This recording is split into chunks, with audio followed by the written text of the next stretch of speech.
Good morning students. I am Salant Prajapati. Today I am going to start class 7th chapter 1st democracy. पिछले video में हम लोगों ने कुछ प्रमुख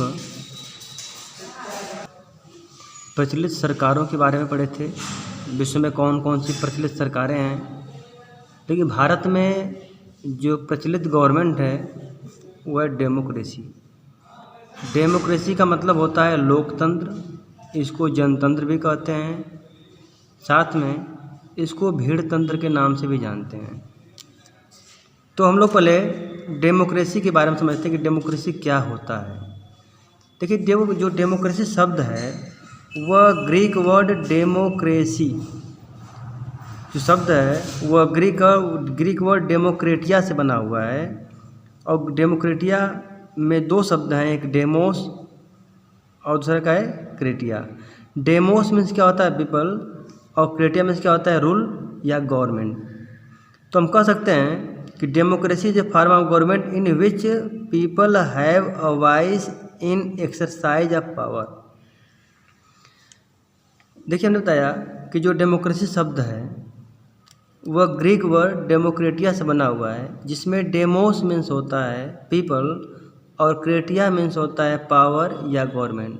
तो हम कह सकते हैं कि जब डेमोस मीन्स हो जाएगा पीपल और क्रेटिया मीन्स हो जाएगा गवर्नमेंट, तो हम कह सकते हैं कि जो डेमोक्रेसी है वह गवर्नमेंट ऑफ द पीपल, जनता की सरकार है। अब हम डेमोक्रेसी में कह सकते हैं कि डेमोक्रेसी में एक ऐसी गवर्नमेंट है जिसमें सारा पावर किसके हाथ में होता है, जनता के हाथ में होता है।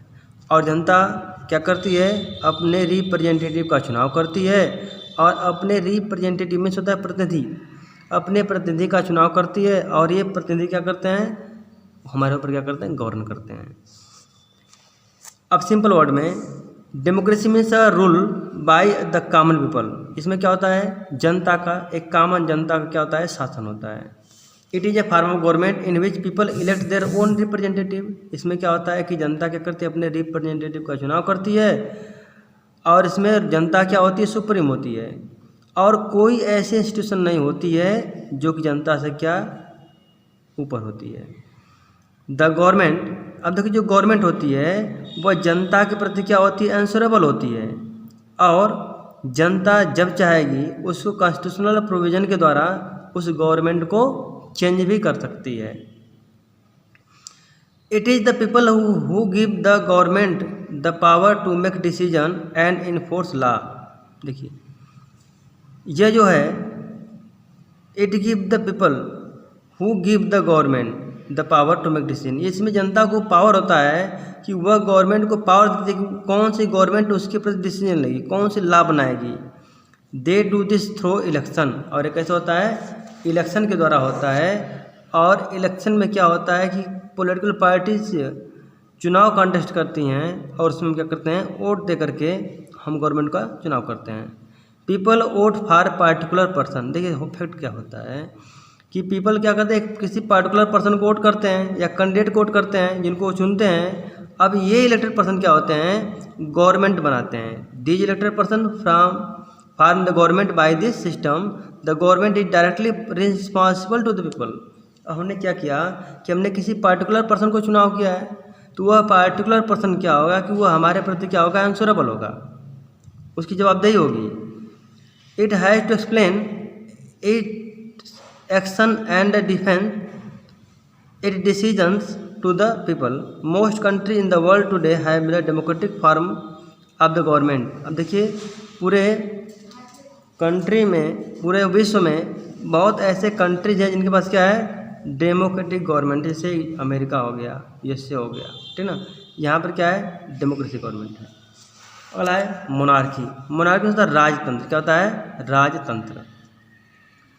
ठीक, जो मोनार्की ये भी ग्रीक वर्ड से बना हुआ है, मोनार्किया, ग्रीक वर्ड मोनार्किया से बना हुआ है, जिसकी में होता है रूल ऑफ द वन, एक लोग का शासन। हमने डेमोक्रेसी में क्या पढ़ा कि डेमोक्रेसी में कई लोगों का शासन था, पूरी जनता का शासन था। लेकिन मोनार्की में क्या होता है, एक व्यक्ति का शासन है। स्पेशली कौन होता है, वो किंग या क्वीन होती है। राजा होता है, रानी या इंफीरियर में शासक होता है। इन मोनार्की, देखिए मोनार्की में क्या होता है, जो हेड कौन होता है, रॉयल फैमिली का हेड, जो रॉयल फैमिली में जो सबसे हेड होता है वही क्या होता है, नेशन का हेड होता है, ठीक ना। या हम कह सकते हैं कि रॉयल फैमिली में जो सबसे हेड होता है वही पूरे कंट्री का क्या होता है, राजा होता है या शासक होता है। और जो मोनार्क होते हैं यह हमेशा अपने जो क्लोजेस्ट रिलेटिवली होते हैं, जो सबसे करीब के उनके रिश्तेदार होते हैं, जैसे मोस्टली सन होता है, उनका जो लड़का होता है, जो बड़ा लड़का होता है वही राजा बनता है। हमेशा इसमें हेरेडिटरी सिस्टम चलता है, वंशानुगत सिस्टम चलते हैं, और इसमें राजा के मरने के बाद उसका लड़का राजा बनेगा, उसके बाद उसका लड़का राजा बनेगा। हमेशा यह एक हेरेडिटरी सिस्टम चलता है। और इसमें जो डिसीजन होता है वो मोस्टली राजा मोनार्क ही लेता है, और वो क्या करता है, वो अकेले या तो स्मॉल ग्रुप ऑफ मिनिस्टर या एडवाइजर के साथ मिलकर क्या करता है, शासन करता है। The king or queen do not have to explain their action. अब देखो जो काम करेंगे उस काम को वो एक्सप्लेन नहीं करेंगे, ठीक ना। Neither do they have to defend their decision in front of the anybody, न तो वो अपने डिसीजन को किसी के सामने वो बताते हैं। मोरक्को, अब देखिए कहाँ है, मोरक्को है, सऊदी अरबिया है, जॉर्डन है, यहाँ पर क्या है, मोनार्कियल गवर्नमेंट है, डिक्टेटरशिप को हम लोग कल पढ़ेंगे। Thank you.